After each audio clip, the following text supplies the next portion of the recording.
예. 잠언은 우리가 다들 잘 아시다시피 이 지혜와 지식의 성경이다 이렇게 말씀드릴 수가 있겠습니다. 오늘 본문에서 기자는 지식이 얼마나 중요한지를 말해주고 있습니다. 지혜와 지식을 찾고 구하면 여호와 경외하는 것을 깨닫게 되고 또 하나님을 알게 된다고 말씀하고, 또 여기서 지혜와 지식이라고 하는 것이 또한 우리가 이 잠언에서 지혜 이르면 우리가 신학적으로는 특정한 이 위격에게로 돌려지는 것이라고 우리가 보아야 됩니다. 또한 지식의 특징과 또 내용에 대해서도 본문에서는 언급을 하고 있고요. 그래서 지식은 정직한 자의 것이고 또한 선한 자의 것이다 이렇게 또 말씀합니다. 그렇게 본다면 지식이라고 하는 것은 매우 도덕적이고 윤리적인 것이겠죠. 바로 이러한 지식이 우리 현대를 살아가는 오늘날의 사람들이 생각하는 그런 지식과는 이 사뭇 차원이 다른 그런 종류의 지식이라고 하겠습니다.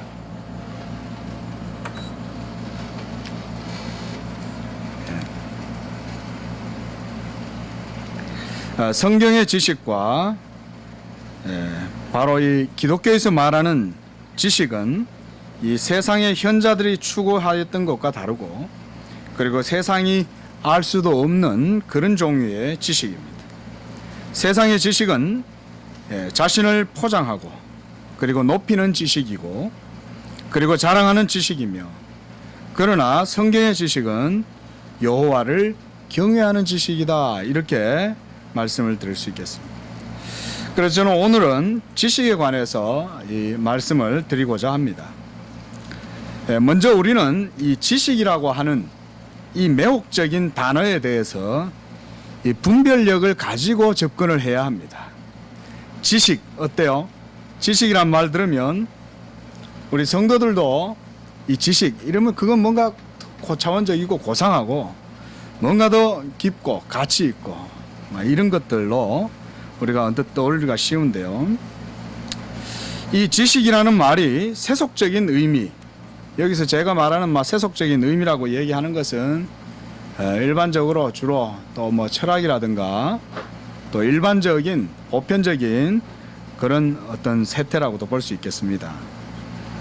또한 기독교적 의미, 이렇게 세속적 의미와 기독교적 의미 이렇게 저는 지식을 크게 나누어 봐야 된다고 생각합니다. 세속적 의미에서의 지식은 말 그대로 그것은 영적인 지식이라기보다는 육적인 지식이라고 하겠습니다.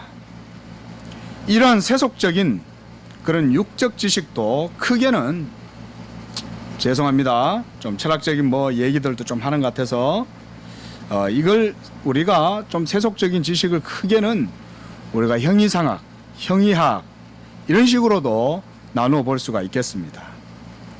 물론 오늘날에 와서는 이러한 저 보이지 아니하고 만질 수 없는 그런 영역에 속한 그런 형이상학들이나, 그리고 우리가 감각할 수 있고 경험할 수 있는 그런 형이학적인 것들, 이런 것들에 대한 구분이 옛날에는 좀 있었는데 오늘날의 조류에는 이런 것들조차도 없습니다.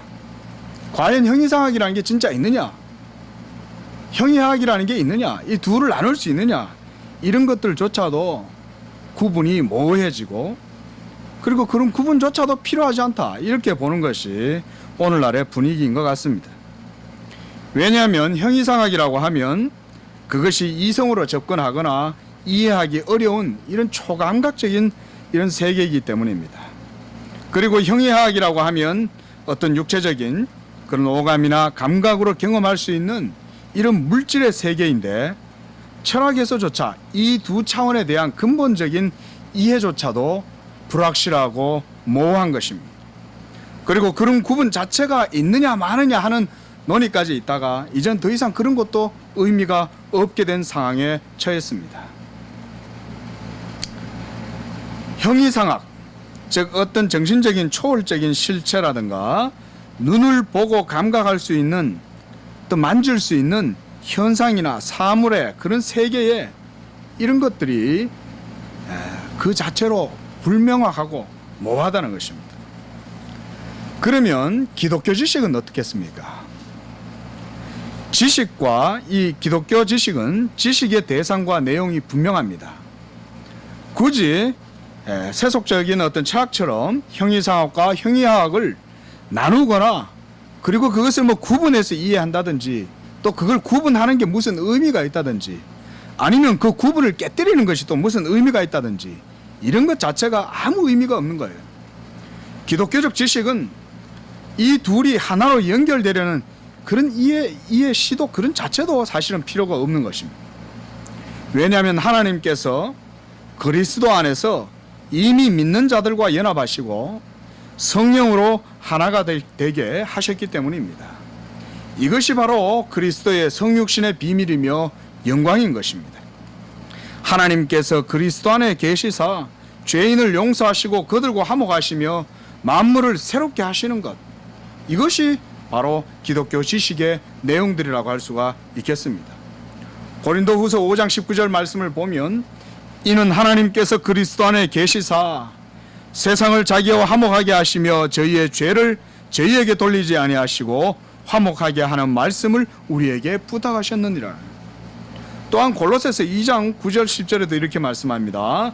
그 안에는 신성의 모든 충만이 육체로 거하시고 너희도 그 안에서 충만하여졌으니 그는 모든 통치자와 권세의 머리시라 그랬습니다. 이렇게 여러분 기독교 신앙과 지식은 이미 무슨 초월적 세계는 이성으로는 알 수가 없고 오직 경험으로 알 수 있고 이런 얘기들 하지 않는다는 거예요. 그래서 제가 이 성경을 보다 보니까요, 사도 바울이 이런 철학에 대해서 뭐라고 얘기하냐면 이런 세상의 철학은 천한 초등학문이라고 그래요. 초등학문이라고 그래요. 여러분 기독교의 지식은 이런 초월적인 어떤 지식이나 현상적인 그런 감각 세계에 대한 지식이나 이런 것에 대해서 전혀 분열이 없고 그 모두가 그리스도의 충만하심 안에서 이 자연스럽게 질서를 이루고 조화 가운데 하나로 이해되는 게 이게 바로 기독교 신앙의 지식이에요. 이처럼 여러분 이 세속적인 지식과 기독교의 지식의 차이는 그렇게 따지면 전혀 다른 지식이라고 할 수가 있는 것입니다. 그러나 우리가 상식적으로 알다시피 세속적인 지식도 자기 체계가 있고 그런 논리가 다 있지만 기독교 지식도 체계가 있고 논리가 있고 다 있죠. 그러나 과연 그것의 어떤 정합성이라든가 그것의 논리적인 확실함이라든가 이런 것들을 따져볼 때 과연 어느 것이 더 분명할까요?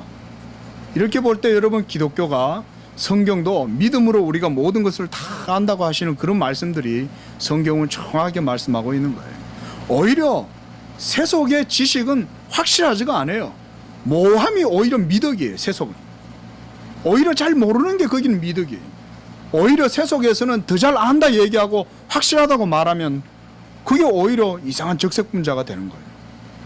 그러나 기독교의 지식은 그렇지 않습니다. 여러분 목사님이 설교할 때 여러분 예수를 믿으면 혹시 구원받을 수도 있습니다, 이렇게 여러분 얘기하면 되겠습니까? 목사님이? 그게 아니죠. 기독교의 지식은 정확하고 명확할 뿐 아니라 논리만 있는 것이 아니라 살아계신 하나님의 영으로 말미암아 모든 세계가 하나님의 말씀에 의해서 지탱되고 보증이 되고 증인이 되는 거예요. 그게 하나님 말씀이에요. 이것을 믿음이 없이는 전혀 이 지식을 가질 수가 없어요. 그래서 우리가 믿음으로 모든 세계가 하나님의 말씀으로 지어진 줄을 아나니 그랬습니다. 믿음이 있으면 이 기독교 지식의 확실함, 기독교 지식의 부여함을 모두가 다 누릴 수가 있는 거예요. 얼마나 놀랍습니까? 앞서 말씀드렸듯이 이 세상이 지식이라는 것을 매우 가치 있고 고상한 것으로 여겨요. 그들에게서 지식이란 그처럼 모호하고 불투명한 것이며 그것이 의미하는 바가 실제 하고 있는 것인지 그리고 그런 것을 생각하고 있는 나 자신조차도 확신할 수 없는 그런 불확실한 것이에요. 그게 확실성의 기초와 발판도 찾을 수 없는 마치 안개와 구름 속에서 허우적대는 모습과 흡사한 것이 세속적인 지식의 특징입니다.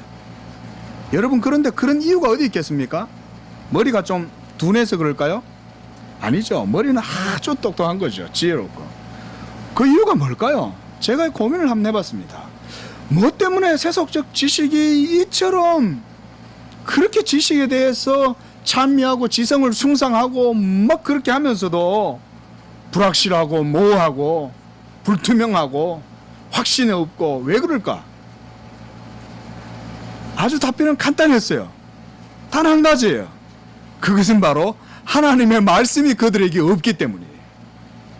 하나님의 말씀이 그들에게 있다면 그들의 지성의 기초는 아마 탄탄할 것입니다. 그들의 모든 논리적 사고의 능력이나 그들이 의지하는 모든 힘들이 하나님의 말씀의 틀 위에 서 있다면 그 무엇보다도 빛나고 가치 있고 아름다울 것입니다. 그런데 그들은 하나님의 말씀 없이 지식을 구하는 것이요, 그것이 바로 그처럼 허황되고 어리석은 것입니다. 그러한 어리석음과 허황됨은 바로 교만과 불신앙이 그 배후에 작동하고 있기 때문에 그렇습니다. 여러분, 믿지 않는 것은 선택이 아닙니다. 그것은 교만입니다. 믿지 않는 것은 내 취향이 아닙니다. 그것은 바로 죄입니다. 그러나 예수님께서도 가르치셨듯이 누구든지 주님의 말씀을 듣고 그것을 쫓아 행하는 자가 지혜로운 자요, 그의 집을 반석 위에 짓는 지혜로운 사람과 같다 그랬습니다. 마태복음 7장 24절 말씀. 우리에게는 이 흔들리지 않는 그리스도의 복음, 즉 하나님의 말씀이 있습니다. 이 말씀이 있기 때문에 이 말씀 위에 선 사람은 흔들림이 없어요. 하나님의 말씀 그리스도의 복음은 참된 진리요, 의의 진리요, 생명의 진리인 것입니다. 이 진리의 말씀이 곧 우리 영혼의 생명이며 지혜와 지식의 말씀인 것입니다. 특별히 오늘 본문에서 기자는 이러한 하나님의 말씀에 귀를 기울이고 찾고 구하고 사모하고 말씀을 받고 간직하고 간직하라고 교훈하고 있습니다. 계속 반복해서 말하고 있는 것이죠. 여러분, 오늘날 세계는 우리가 다 아시다시피 무슨 지식 정보화 사회, 그래서 이제는 옛날과 달리 이제는 지식이 단편적인 어떤 편린처럼 그렇게 이해되거나 그렇게 여겨지는 시대는 벌써 지나갔습니다. 더 이상 조각난 지식은 그 자체로 문제가 있다고 생각 들고, 다른 것과 유기적인 연결고리가 없는 지식은 바른 지식이 아니라는 것을 이제 세상은 모두 다 알고 있습니다. 이 인터넷을 통해 가지고 온 세계가 하나로 그냥 연결이 돼서 그야말로 거대한 사이버의 이런 지식 네트워킹이 구축되고 있습니다. 그럼에도 불구하고 사이버 공간에서 그런 지식들이 넘쳐남에도 불구하고 그 속에는 그저 단순한 정보만이 있지 않죠. 그 속에는 온갖 음란함과 욕하고 미워하고 조롱하고 비난하고 다투고 음해하고 질시가 있는 곳, 이것도 또한 사이버 공간이에요.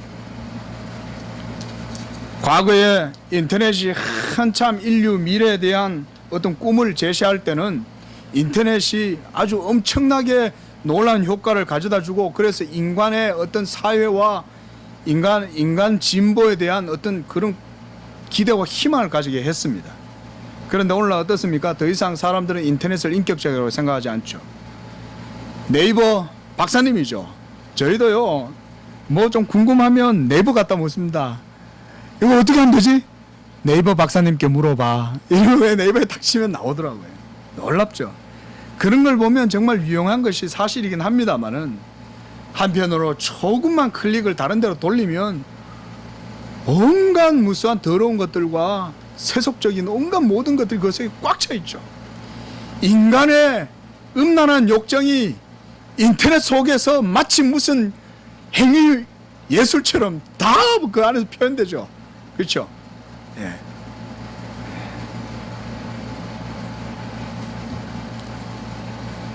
여러분, 그래서 인간들이 모든 지식을 한테 모으고 쌓이면 뭔가 뭔가 거기에서 대단한 것이 나올 것이라고 이렇게 신기루 같은 희망을 가져보았는데 어떻습니까? 뭐 몇 년도 지나지 않아서 사이버 세계도 인간이 가진 그 자체의 한계성을 조금도 이겨낼 수가 없었다는 사실을 볼 수 있는 것입니다.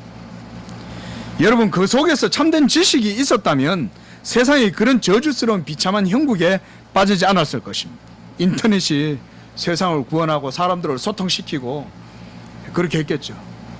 그런데 전혀 그런 것에 효과가 없어요. 인터넷은. 그 속에 있는 지식들도 사람을 변화시킬 수 없었고 사람들에게 힘과 생명을 가져다 줄 수도 없었고.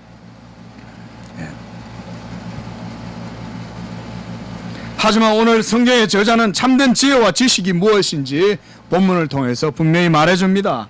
그것은 바로 하나님의 말씀입니다.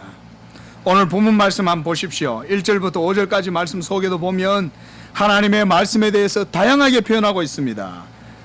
나의 말, 나의 계명, 지혜, 명철, 지식, 보배, 은, 이런 말로 여러 가지 하나님의 말씀들을 수식하고 있는데, 여러분, 이런 모든 하나님 말씀에 대한 용어들, 이런 것들요, 우리가 그대로 신학적으로 하면 예수 그리스도와 동일하게 연결시키면 됩니다. 특별히 여러분, 잠언에서 나오는 지혜는 그리스도의 위격과 그대로 우리가 일치시키면 되겠습니다. 여러분들이 성경을 보실 때도 잠언서에서 지혜를 말하면 그 지혜를 통해서 여러분들이 예수 그리스도의 성부, 성자, 성령 하나님 제2위격이신 그리스도를 여러분들이 생각하시면 됩니다. 거기 보면 나의 말을 받으며 나의 계명을 내게 간직하며 라는 말씀은 동일한 의미예요. 또한 지혜와 명철과 지식은 모두가 동의어입니다. 이것들은 모두가 하나님의 말씀 그 자체를 의미하는 것입니다. 하나님의 말씀은 계명이라고도 하며 지혜와 지식이라고도 하며 참된 명철도 오직 하나님의 말씀에부터 얻게 되는 것입니다. 특별히 하나님에 대한 지식은 이 세상의 일반 은총의 영역에서 얻게 되는 지식과는 차원이 다른 지식이에요. 인간의 영혼과 생명에는 본질적인 지식이 바로 하나님의 말씀의 지식이다. 왜냐하면 이런 지식은 세상의 물질적인 것이나 육적 가치를 따르는 지식이 아니고 그야말로 가장 고상하고 선한 것이며 인간의 도덕적 가치보다 더욱 귀한 것입니다. 본문 5절 말씀을 보면 성경의 지혜와 지식이 세상의 것과 어떤 본질적인 차이가 있는지를 보여줍니다. 거기 자세히 5절을 한번 보세요. 5절 말씀을 보면 하나님의 말씀의 지혜와 지식과 계명과 명철을 찾고 구하면 여호와 경외하기를 깨닫게 된다는 거예요. 저는 성경을 묵상하다가 이 말씀이 너무나 많이 와닿았어요. 과거 하나님을 모르고 방탕하게 하나님을 떠나서 살았던 시절을 생각해 봤어요. 그때는 내 영혼 속에 온갖 모든 고뇌가 있었습니다. 저는 심지어 죽고 싶었습니다.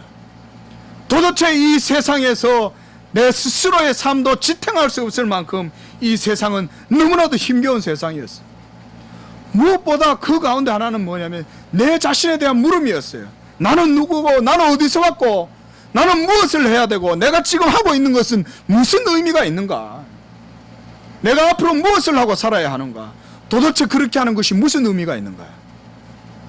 여러분, 자기 자신에 대해서 정말로 치밀하게 생각해 보는 사람 치고 회의주의에 안 빠지는 사람은 진짜 생각 안 해본 사람이에요. 정말 자신을 분명히 생각해 보는 사람은 회의주의에 빠질 수밖에 없어요.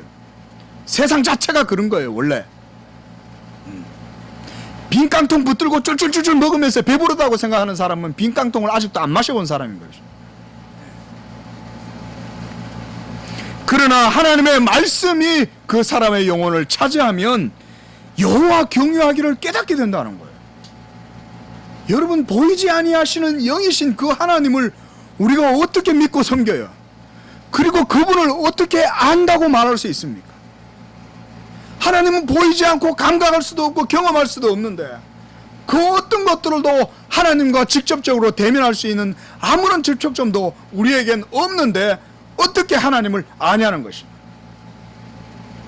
바로 여기에서 예수 그리스도의 말씀이 사람의 영혼에 임하고 그 사람의 영혼에 말씀이 거하면 여호와 경외하기를 알게 된다는 것입니다. 그리고 하나님을 알게 된다는 것입니다. 여러분, 이 세상에서 하나님을 알고자 추구하고 하나님을 안다고 말하는 온갖 모든 종교들이나 도사들이나 온갖 모든 사이비 교주들이나 그들이 진정으로 하나님을 알까요? 예수 그리스도의 복음을 모르면서 하나님을 안다고 말하는 그들 모두, 신을 만났다고 생각하는 그들 모두 헛된 것입니다. 참된 지식이 아니기 때문에 그렇습니다. 하나님을 안다고 할 때 그 알은 철학적 의미에서는 신을 안다거나 인지한다거나 하는 그런 의미와는 여러분 기독교 지식은 전혀 본질적으로 다른 거예요. 하나님을 아는 지식은 그야말로 최고 선이신 하나님, 그분 자신에게서 나오는 지식이요, 그 지식이야말로 인간에게는 가장 최고의 선이며 고상한 가치요, 영혼에는 빛이며 생명이 되고 자유케 하는 참 지식이 되는 것입니다. 이러한 지식은 인간의 영혼을 변화시킵니다. 이러한 지식은 인간에게 참 생명이 무엇인지를 깨닫게 합니다. 이러한 지식이야말로 인간의 영혼, 인간을 의롭게 하는 지식입니다. 우리 말씀 한번 찾아보겠습니다. 이사야서 53장 11절 말씀입니다. 이사야서 53장 11절 말씀, 우리 다 같이 말씀 찾으셨으면 읽어보도록 하겠습니다. 시작. 그가 자기 영혼의 수고한 것을 보고 강구하려 될 것이나 나의 의로운 종이 자기 지식으로 많은 사람을 의롭게 하며 또 그들의 죄악을 친히 담당하리로다. 아멘.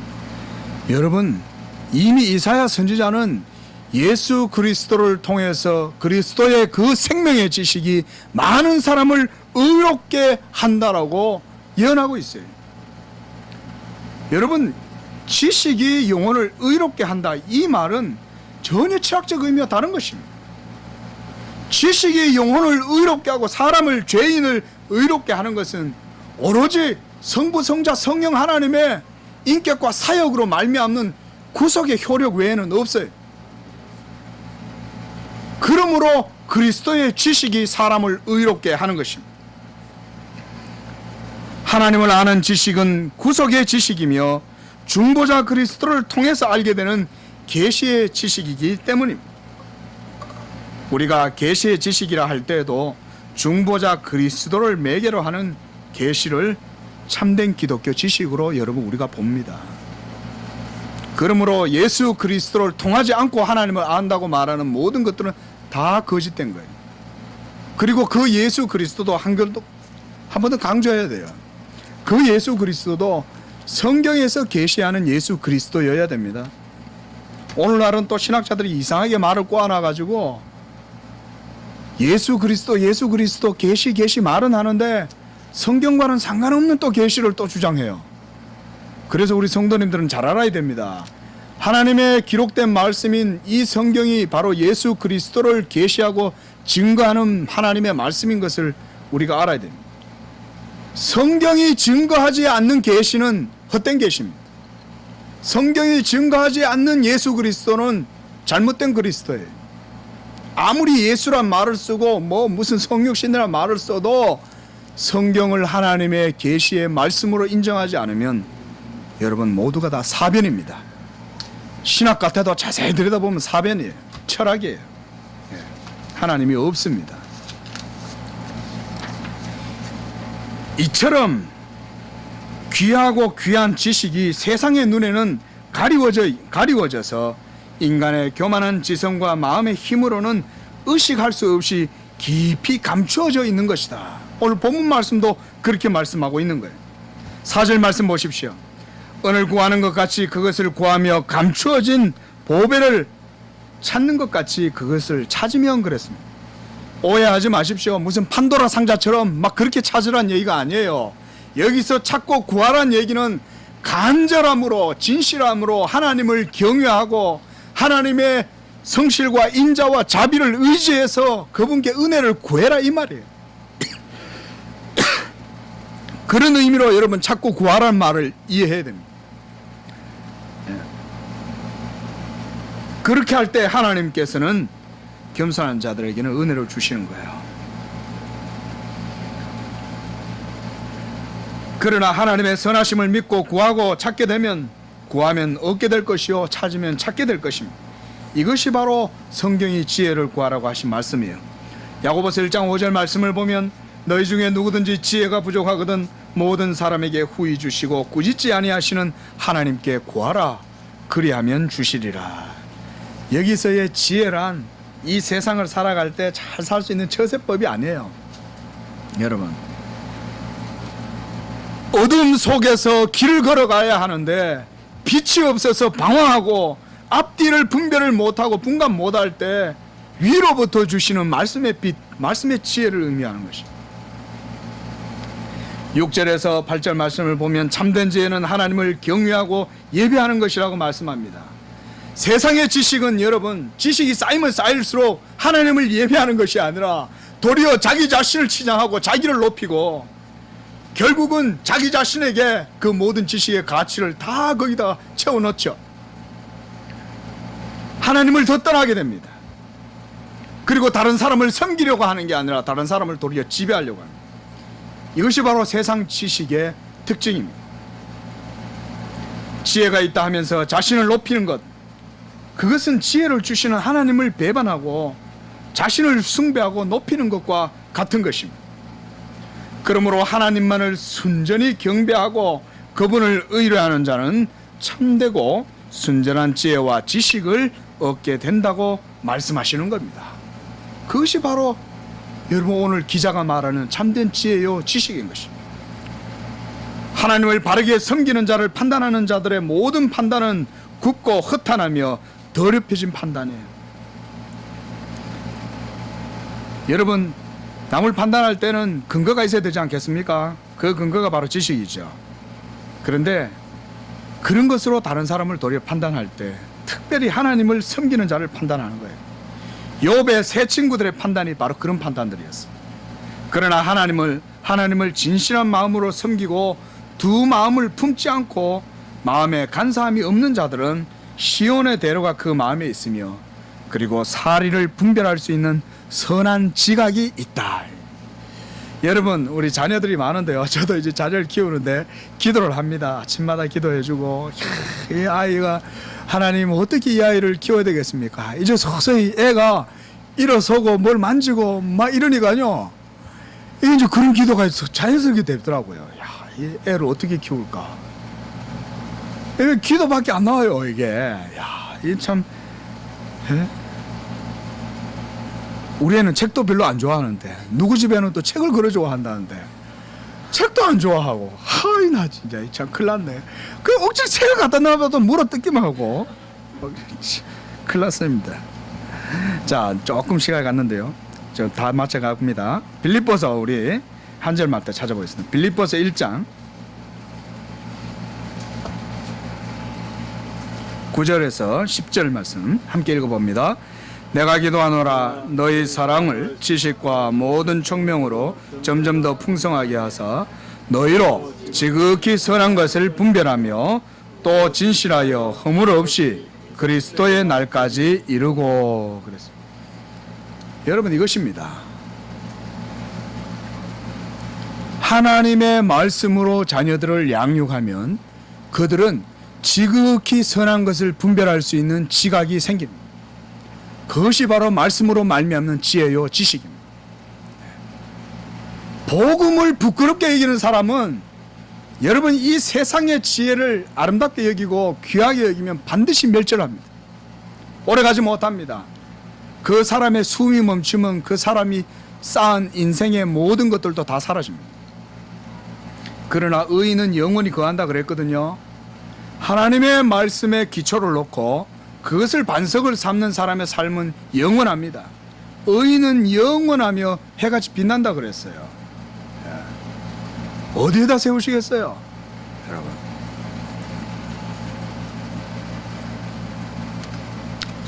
하나님의 말씀, 즉 참된 지혜와 지식이 마음에 들어오게 되면 선한 지각이 생기게 되고 하나님의 지혜와 지식을 갖게 되면 지극히 선한 것을 분별하게 됩니다. 또한 하나님께서 자신의 말을 성도에게 주실 때는 그의 영혼에 참된 지식과 지혜가 들어가서 비로소 그가 영적인 사람, 도덕적인 사람이 된다는 것입니다. 무엇보다 오늘 본문 말씀에 매우 재미있는 표현이 있어요. 지식이 영혼을 즐겁게 한다는 거예요. 예, 독일어로 제가 지식의 즐거움 이런 건 제가 잘 모르겠는데요. 뭐 비센샤프트입니까? 근데 이 니체라는 사람이 그런 말을 했죠.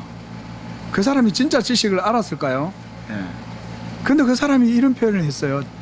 지식의 즐거움 이런 표현을 썼단 말이에요. 그러나 진정한 지식의 즐거움은 예수 그리스도를 아는 그 지식이에요. 그리스도의 말씀이 내 안에 거하고 성령이 내 안에 오셔서 그 말씀의 빛을 내 안에 조명하시고 하나님 아버지를 알게 하시고 그리스도가 나의 주여 나의 하나님이시라는 사실을 깨닫게 하고 예수 그리스도의 복음 진리만이 참되고 유일한 진리라는 사실을 깨닫게 될 때에 그의 영혼 속에 찾아오는 그 즐거움은 교만한 즐거움이 아니에요. 그의 영혼 속에 찾아오는 그 즐거움은 한없는 복락과 기쁨과 평안과 위로와 이런 지식이에요. 의지의 힘이 막 쏟아 용광로에 불똥처럼 팍 튀어가지고 모든 걸 태워버리고 부셔버리는 이런 지식이 아니라 말이시죠. 기독교의 지식의 즐거움은 바로 그런 즐거움입니다. 말씀을 정리하겠습니다. 여러분, 우리가 일반적으로 이렇게 지식이라고 하면 우리가 지식에 대해서 잠깐 보았는데요. 이렇게 우리 세속적 의미에서의 지식 이러면 일반적으로 그냥 정보입니다. 정보, 인포메이션들이죠. 뭐 상식 이런 것도 보편적인 지식 이런 것들요. 뭐 여러 가지 더 깊이 있게 얘기할 부분도 있어도 그냥 일반적으로 그 정도만 생각해도 되겠습니다. 그런데요, 여러분 예수 믿는 분들도 심지어 이런 것에 대해서 여러분 잘못 이해를 해가지고 마치 그런 지식을 많이 가지고 있으면 내가 다른 사람보다 좀 더 우월하고 좀 더 고상하고 내가 무슨 인텔리전트 같은 그런 사람이고 뭐 이런 생각을 하는데 혹시 그런 생각이 여러분들 속에 사로잡고 있으면 다 버리세요. 여러분, 성경은 반드시 세상의 초등학문, 율법의 초등학문, 여러분 철학의 초등학문 이런 것에 대해서 그것은 여러분 배설물보다 못하다고 분명히 말했습니다. 우리가 찾고 구해야 될 것은 무엇입니까? 그것은 하나님의 말씀, 곧 지혜와 지식의 말씀, 그리스도의 말씀. 그것을 신학적으로 말하면 예수 그리스도의 복음의 지식이라고 할 수가 있겠습니다. 여러분, 이 복음을 구하시기 바랍니다. 예수 그리스도의 복음의 지식이 얼마나 놀랍고 부여하기에 그 넓이와 길이와 폭과 높이가 어떠한지 너희로 알게 하시기를 구하노라 그랬어요. 그리고 오늘 빌립보서 1장 9절 말씀에도 그 지식의 말씀, 사랑과 지식의 말씀을 구하면 지극히 선한 것을 분별하게 된다 그랬어요. 지식을 구하십시오. 지혜를 구하십시오. 그것이 바로 하나님께서 우리에게 주신 예수 그리스도의 복음입니다. 기도하겠습니다. 하나님 아버지, 세상에서 빛도 없이 앞도 뒤도 분간치 못하고 그저 멸망과 타락과 나락의 길로 걸어갈 수밖에 없는 저희들을 위로부터 광명한 빛을 비춰주시고 그리스도 예수를 통하여 하나님을 알게 하시고 하나님 경외하기를 깨닫게 하시고 하나님을 아버지로 섬기며 경배할 수 있도록 인도해 주심을 감사합니다. 우리에게 주신 예수 그리스도의 복음의 지식, 복음의 지혜를 우리가 늘 구하고 찾으며 항상 그걸 배우는 데 힘쓰는 하나님 우리 십자가지 교회 성도들 되게 하여 주옵소서. 예수님의 이름으로 기도합니다. 아멘.